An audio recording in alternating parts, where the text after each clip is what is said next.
All right, now the moment we've all been waiting for, the tasting and the presentation.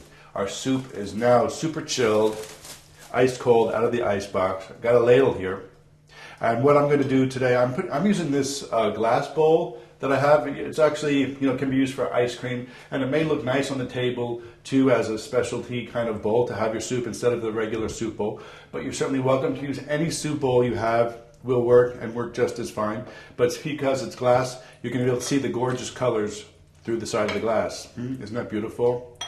So we're going to fill it about halfway full.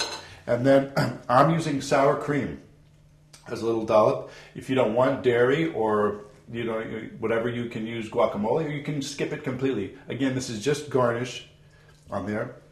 And on top of that, we're going to put a few bits of the green onion. So look at that. Can you see that? Is that incredibly gorgeous or what? I mean, it is super appetizing.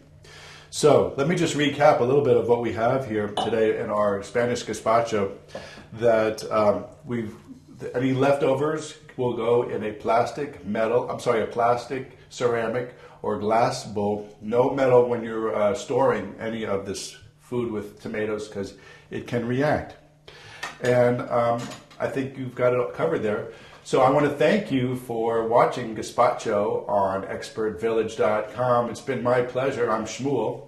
And if you have a chance, please check out some of the other recipes that I've done here. And keep coming back because there'll be more recipes from Shmuel here on expertvillage.com. Thanks again.